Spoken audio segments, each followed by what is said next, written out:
Our purpose today is to review the new critical thinking rubric, and we have an accompanying glossary, and we're going to explain the changes that were made and then give you guys some time to discuss your key assignment with your colleagues.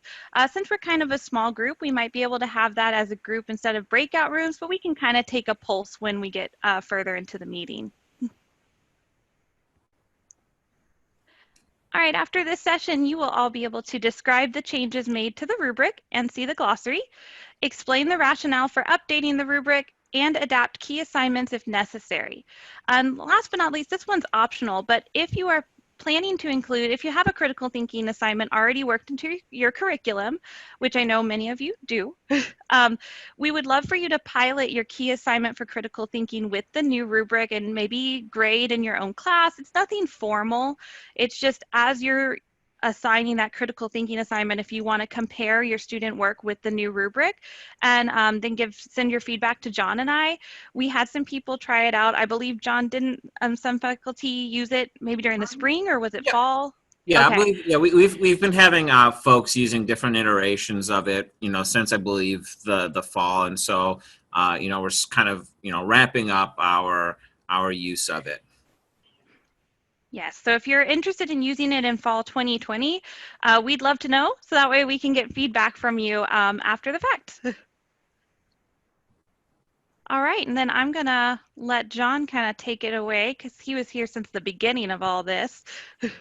So yeah, the biggest change that we have, or the biggest change I should say that we have to the critical thinking rubric is that it has been simplified to a very high degree. So I don't know if you recall the old rubric, but in the old rubric there were 7 different criteria, and then within each of those 7 criteria, I believe there were 4 separate performance levels, which just it was unruly, and it was hard for a lot of people to keep track of all those things. And then beyond that, some of the criteria were not relevant to certain disciplines. So, for instance, in particular, the old critical thinking rubric was designed more for arts, humanities, social sciences, but our more STEM-heavy courses, our biologies, our chemistries, our mathematics, our computer sciences,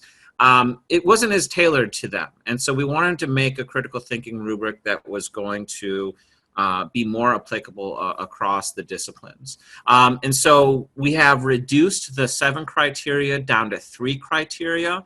And then we have reduced the performance levels to 3 performance levels. But I should note, we have 3 performance levels, but in actuality, we only really have 2 performance levels. So you'll see here on this first one, the first one is explanation. I'll go over that in a little bit, but I want to talk about the performance levels first. You'll see that there are the 3: advanced, developing, and emerging. And so what is going on there is that we've got the 2 that we really care about. The exceeds expectations, or not, sorry, I was reading it backwards. Developing, where the outcome is met, or emerging, where the outcome is not met. So these are the only 2 that we expect our students to actually be in. Our hope is that they are in that developing category where the outcome is met. But we don't want to restrict our students to just that, and so we have created this advanced, exceeds expectations performance level. Now, our expectation is that students are not regularly going to be in that exceeds expectations, but we want to be able to kind of show to students, what they want to be at, say, towards the end of a 4-year degree program.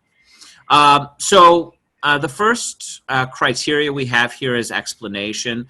And basically what we want students to be able to do is to summarize the issue.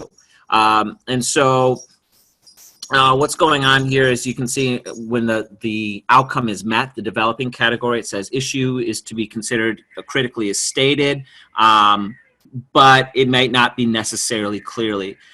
There is an attempt to describe the issue, but the description may be ambiguous, leaving terms undefined, boundaries undetermined, and or backgrounds unknown.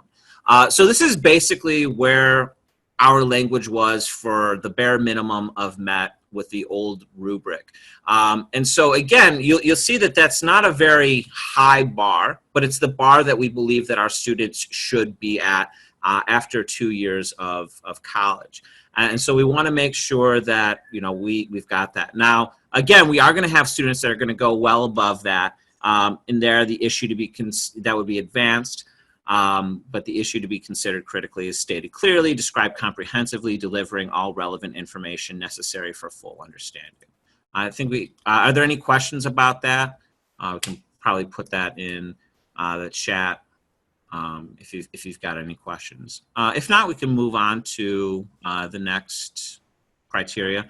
The next criteria is evaluation. And so this gets into a lot, if you were at the Arts and Sciences Division meeting yesterday, when Amanda was talking about the big issue that we seem to be having across many of our different ILOs, and that is bringing in and incorporating multiple viewpoints. And so this is where evaluation comes into play.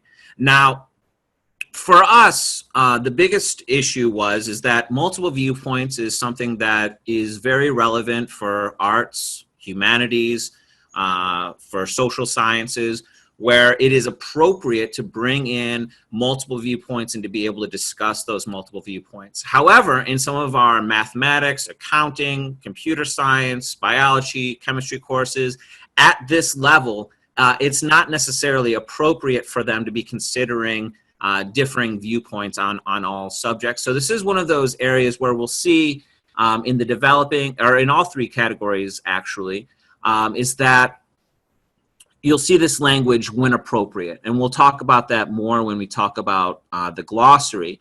But this category is not all of this category is not going to be necessary for all disciplines. At the very least, all disciplines need to be doing that top line. So for outcome met developing, evidence is gathered to better understand the different aspects of the issues. Analysis is attempted but not necessarily successful, right? And then if we want to go, down, we can do some other things. I'm sorry, I've got I've got a crying baby. She was down for a nap, and she of course chose right now to wake up. So if you can give me just 5 minutes while I get her situated, is that okay? John, do you want me to? Yeah, if you can continue on, and then yes. I'll jump back in. Yeah. Yes, no worries. Go take care of her. And then I looked in the chat real quick, and Hector, I think I saw your question, when will this rubric be available? You can use it right now. I'm going to send it out to you at the end of the session. I'll put it in the chat along with this presentation. So it's available for everyone to start using whenever you're ready. This is pretty much the final version, unless we get any I think if we get any comments, there might be some minor tweaks, but in general, this is pretty much finalized. Will this replace the one that exists now? Because in my courses I've linked the URL to this rubric. Will that be replaced, or if they click on it, will they still find the old rubric? Oh, do you mean on the assessment website? I actually just put in a ticket to update that. So, okay. And I asked for them to keep the same URL because I did think about that, because I was linking it to something else in my presentation, and I realized that could be an issue. So I'll let you know when I hear from them. Thank you for thinking of us. I appreciate that. No problem. It was like a moment of panic where I just linked it, and I was like, oh no, if that changes, this is all worthless. So yeah, so I'm working on it. Amanda.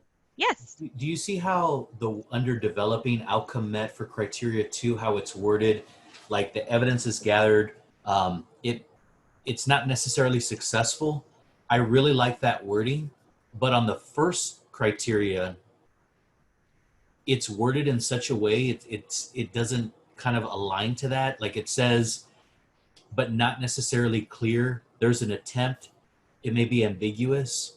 And so, like where it says issue to be considered critically as stated, but not necessarily clear, do you think that maybe it could be worded like, but could be more clearly stated? Just because to say, but not necessarily clear, or but is not necessarily clear, kind of sounds like, to me, it's like a not met type thing, just the way it's Yeah. worded. No, Um, I see your point. Unfortunately, that will probably be a better question for John when he gets back, since I wasn't here at necessarily the beginning of this like the beginning of the conversation with the critical rubric. I've kind of caught on since I joined in November, but I think that would be a really good question to ask him as well when he comes back, because I do see what you're saying, that it has that negative in there, not necessarily clearly, which seems like it could be not met. Yes, that's a great question, and let's make sure we bring that back up when John's in here to see what he has to say, in case there was a purpose for it. So thank you for mentioning that, Joseph. Okay, so I think John had finished with the evaluation, and he mentioned that we have some terms in this particular section of the rubric that will be defined and addressed in the glossary, which we're sharing after we're done with the rubric. Criteria 3 is results and conclusion. So makes an informed judgment. So if we're focusing again on that outcome met, kind of like how John was, the first part of this criterion is again more of the necessary component. Results and conclusions are tied to evidence, but the evidence may not be sound, or the results are not logically organized. And then the bottom part talks about innovation and or integration of multiple viewpoints. And that's another one that, notice the language says when appropriate. The glossary will be talking about that. Hey, John. Hi there. I caught a glimpse of Lucy. Yeah, she's right here. She's Oh, very hungry. yeah, well, I don't blame her. All right. Are there any questions about the results or conclusion section? Thank you, Jenny.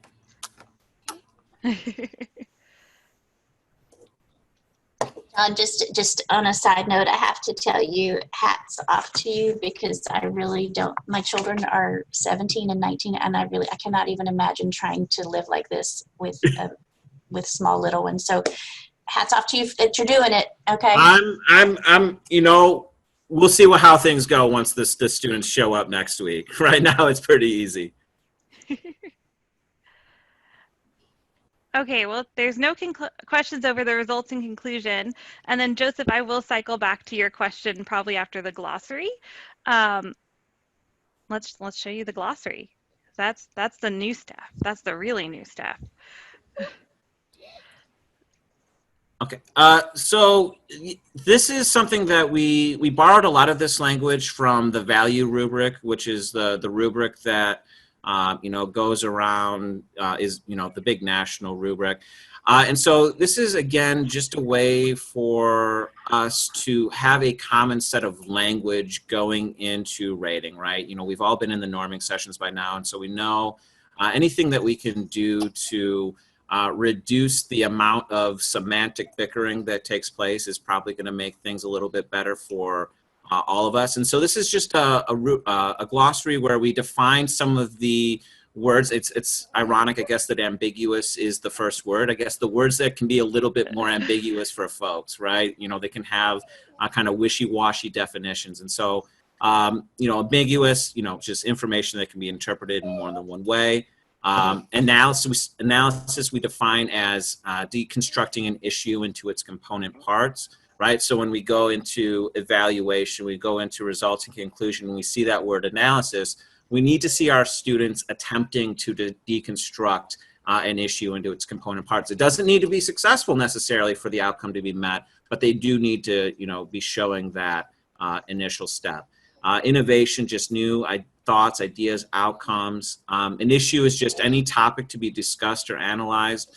I think we believe that an issue can be provided by the instructor, and then it's just how the student is restating the issue in a way that demonstrates they understand what the instructor is asking for, or they can come up with it themselves, depending on the assignment. Logically organized, just reasoning is clearly presented. And then a viewpoint is any theoretical, individual, cultural, or other appropriate perspective.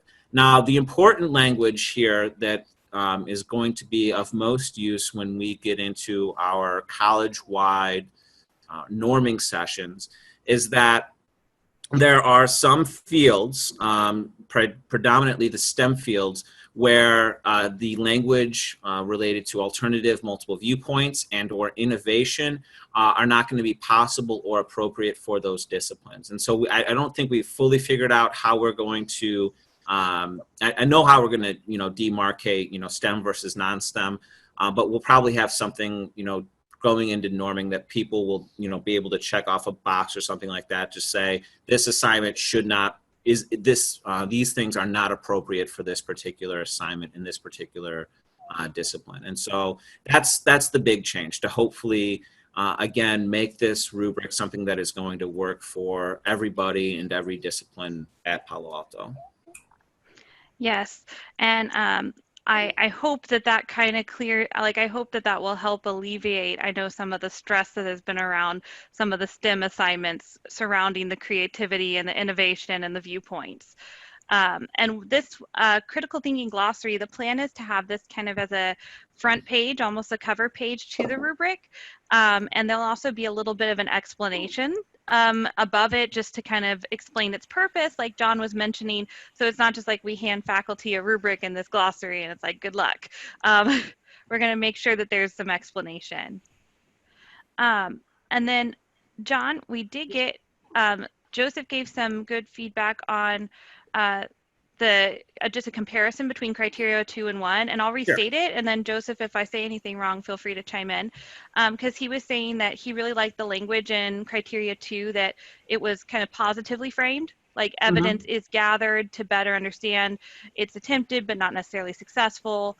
But he was saying in criteria 1, it says the issue to be considered is critically is stated, but not necessarily clearly. That kind of starts off with like a, you didn't do this kind of, instead of like an outcome. I don't know. I just wanted to throw that out there with the feedback, because no, I think that's good. I think that's, actually, as I was, I was actually going through and reading it, it seemed a little unclear to me, actually. So I think that's something that we could probably tweak a little bit. Yeah.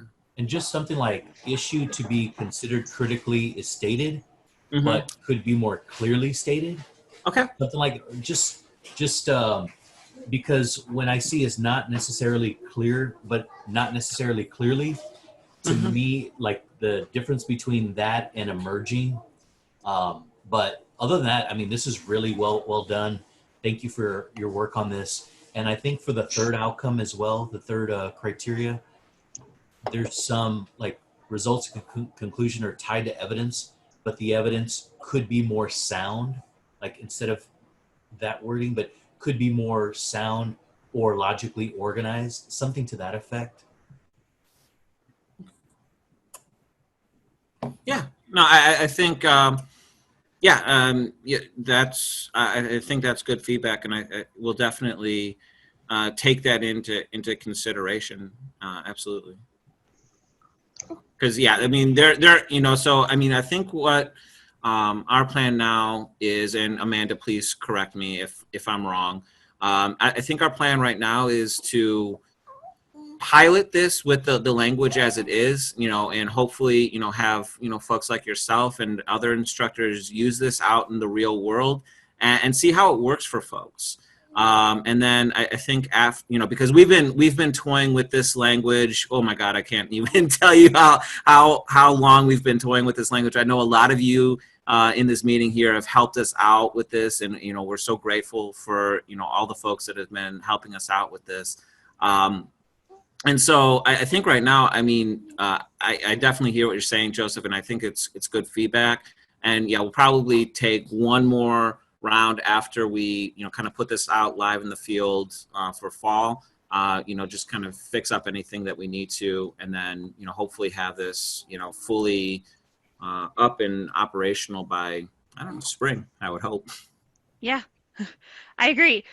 I agree with what John, I agree with exactly with what you're saying, John. You stated it very nicely. I believe that is the exact stage we're in. Dr. LaPete, how you doing, sir? I'm doing well, Oliver. How are you doing? I'm doing well. A question.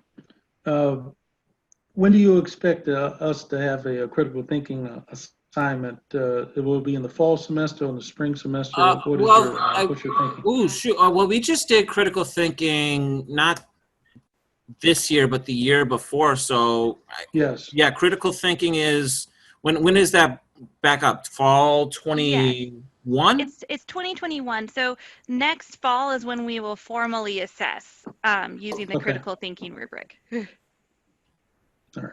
Thank you. You're welcome. Mhm. Okay, so then John and I created some questions just for discussion. And initially we thought they would be breakout rooms, but I think we have a pretty decent group right here. What do you think, John? Yeah, I think, yeah, we can work with just the group that we've Yeah, got. it's not overwhelming, so we can all talk. So you can unmute yourself just to have a conversation with us. But our two discussion questions really are: do you think that your key assignment instructions still align to the new rubric? And are there any instructions in the key assignment that will need to be maybe tweaked or more explicit to align better? We just wanted to give you this opportunity to have a conversation with us. Tell us if you have any concerns with your current critical thinking assignment and then the rubric that you've seen presented.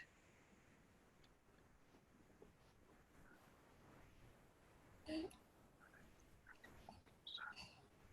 think it aligns better.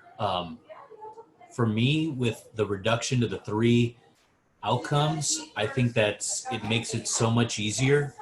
It's less demanding, I think. And so I think it applies so much better. And I think a lot of faculty will be very pleased when they see the reduction from the 7 to the 3. And it's the 3 different levels. So I think it looks great so far. Thank you, Joseph. That's great to hear.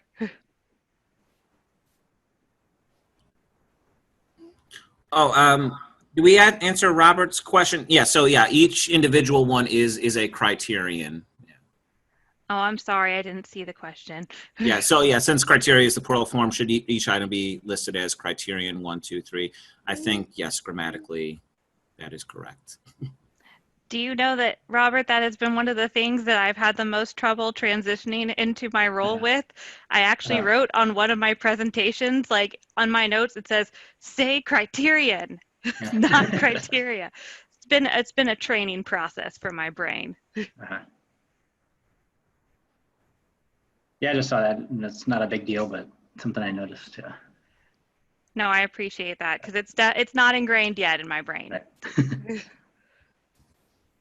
Well, let me ask a question. Would it be appropriate to hear from a colleague about one of their assignments? Definitely, if anyone would want to share that.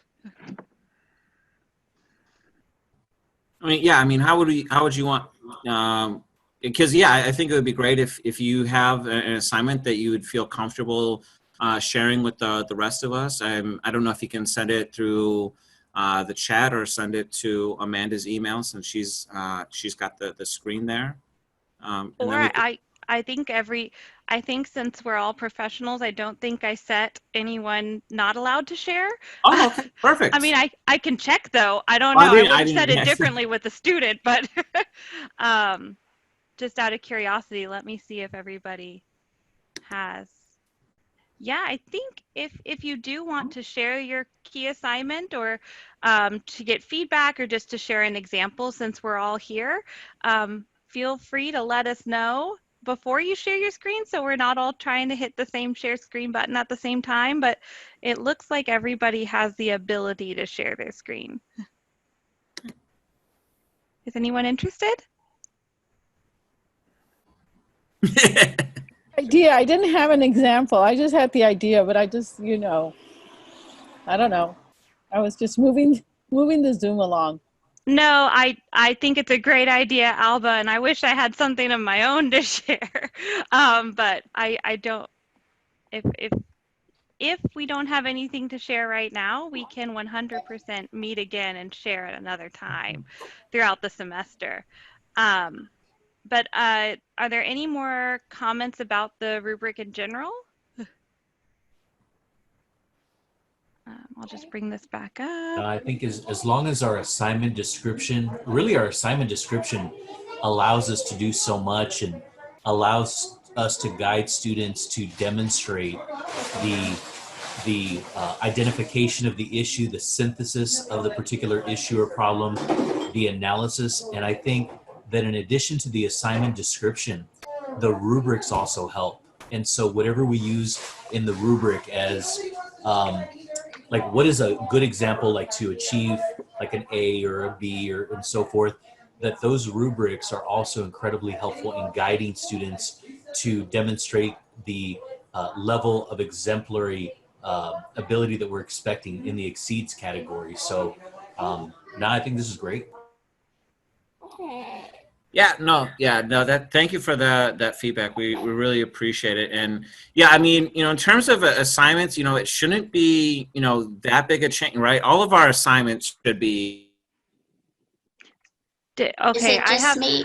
He's that's what I gone. was trying to figure out too, because my internet has been having a few issues.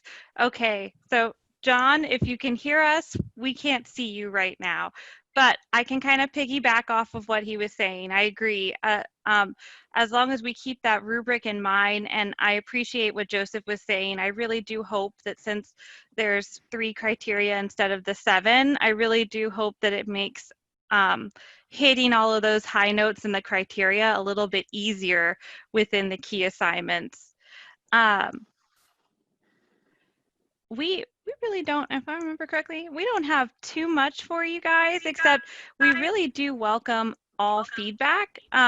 So if you're interested in using that critical thinking rubric to assess your key assignments during the fall or the spring, even though it won't be formally assessed as an institution until fall of 2021, but if you already have the assignment embedded in your course and you'd like to use this rubric instead of the old rubric to assess your artifact, please let us know. We want to get feedback from you. We want to support you if you need any support. And that way you get to practice a little bit before you actually have to assess it to as an institution. So Just one quick question about some of the assignments. Like I'm just thinking about in cosmetology and industrial technology and other areas where I guess the height of critical thinking may be demonstrated through an activity or through a presentation. And oftentimes, from what I'm hearing from my faculty, is that they intend to record these demonstrations through Zoom and save the recording. But I guess the fear is that with the low bandwidth, or not the low bandwidth, but the increased usage of Zoom recordings, VP Tanner asking us to cut down. Is there, I guess the faculty just need to be aware of how to save it over to like a media site or something. Will there be some instructions on that, or I'm just to make it easier for them, could they simply send the Zoom recording to someone ahead of, like once they know that an assignment has been tapped for assessment, can they just send the Zoom recording to someone, i.e. Amanda or Mallory, and then once it's converted over, then they can delete it just to make it easier for them? that's a good question. Let me think on the technical aspect of that question, because I want to tentatively say yes, if there is some sort of that if you send us the link, we can hold on to it, and then they would be able to delete it. But there's just a couple technical unknowns that I hesitate to give you like a definitive yes right now, because I think if the Zoom recording is being saved to the cloud, then that link should only be as good as that recording exists in the cloud. So if they send us the link in the cloud and then delete it, I think that link is now a dead link, basically. But there are other options. I know we've talked about it in the TLC, because the district's first option is media site, but there's also some ways to save the file into maybe like a shared folder system like Dropbox or Google Drive, instead of saving it on the cloud in Zoom, because that's what I understand is really filling up is the Zoom cloud. But if you share it to your own Google Drive account, then that should live there as long as you have that recording in there, and then you can share it with us through that as well. YouTube's also, I think, a great option, because you can make the video not private but unlisted, meaning that no one can actually look up the video and find it if they search for it, but if you share the link with someone, they can see the video, no problem. Private is a little bit trickier to work around. So those are some ideas off the top of my head. I hope that kind of answered your question, Joseph. But for sure, if they have a video recording for the assessment, definitely send it our way, because video recordings we love and will happily take as an assessment piece as well.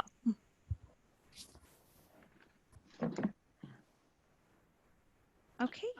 Are there any other? Oh, yes, Ms. sir. Harrison, after the session is over, could you send us, well, the this information in terms of the critical thinking rubric? Yes, sir. After this session, I already made sure I had a list of everybody's name. I'm going to email you the presentation.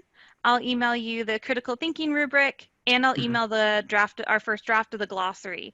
That we really appreciate any feedback on as well. So if you're using the rubric and you have the glossary next to you and you realize like, oh, I wish that maybe this word was defined, or oh, this definition didn't really suit or help me when I was assessing the artifact, we really welcome feedback on that as well.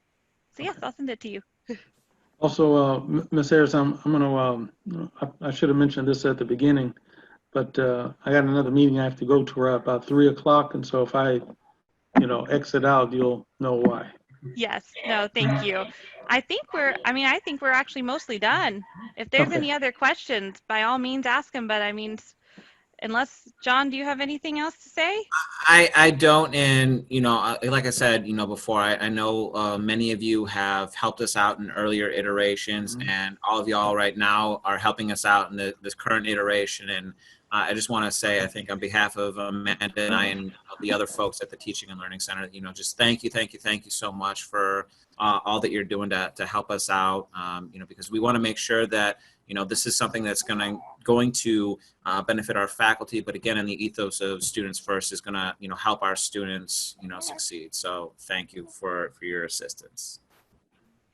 Well said, John. I couldn't say it better, but I do agree with everything he said. Definitely thank you for being here to be a part of helping our students even more. And with that being said, I know that a lot of you probably have to be in a 3:15 Zoom. So please feel free to hop out if you have any questions for me or John. You can stay behind. But other than that, we are finished for today. Thank you so much for coming, and take a break before your 3:15 or your 3 o'clock Zoom.